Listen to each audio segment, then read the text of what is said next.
আসসালামু আলাইকুম।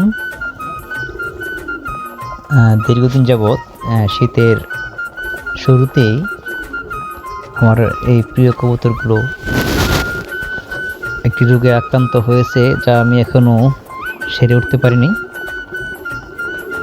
কবুতরের নীল পায়খানা, সাদা পায়খানা, কবুতরের গাড় বাঁকা, তারপর কবুতরের পাতলা পায়খানা, একের পরে একটা রোগ লেগেই আছে। তারপর আমি কবুতর চিকিৎসা করতেছি। অলরেডি আমার 6টা কবুতর একদম বাজে অবস্থায় চলে গেছে। তারপর আমি ধৈর্যহারা হয়নি, আমি চিকিৎসা করতেছি। দেখা যাক আল্লাহ কি করে।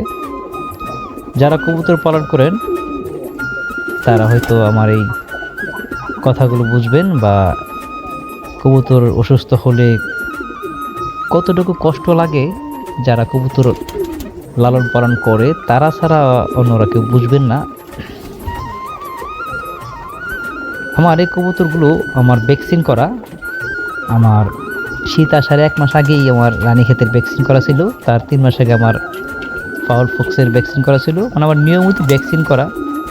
তারপরেও আমি জানি না যে কেন আমার এই কবুতরের রোগগুলো হলো। হতেই পারে। যাই হোক, যেহেতু হয়েছে ট্রিটমেন্ট করতেছি, চিকিৎসা করতেছি ডাক্তারের পরামর্শ অনুযায়ী। আগে থেকে কিছুটা উন্নত হয়েছে।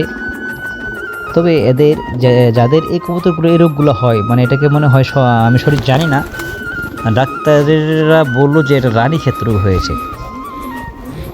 তো যার জন্য এরকম এই যে দেখতে পাচ্ছেন যে কবুতরের ঘরের মধ্যে যে কবুতরের গাড় বাঁকা, আর একটা কবুতর ফুলে আছে, এই যে গাড় একদম বাঁকা।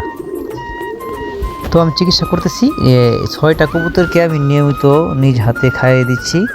এখন মোটামুটি আলহামদুলিল্লাহ আগের থেকে অনেক অনেক সুস্থ। দেখা যাক শেষ পর্যন্ত কি হয়। সবাই আমার কবুতরের জন্য অনেক অনেক দোয়া করবেন, কারণ আমার অনেক শখের খামার। কবুতরগুলো আমি অনেক শখ করে লালন পালন করি। আমার ছোটোবেলা থেকেই এই কবুতর লালন পালনের শখ। তাই আমার বাবার উৎসাহে আমি কিন্তু এই কবুতরের খামারটা দিতে পেরেছি। আলহামদুলিল্লাহ দেখতে পাচ্ছেন যে কবুতরগুলো যে সবগুলি আলহামদুলিল্লাহ সুস্থ আছে।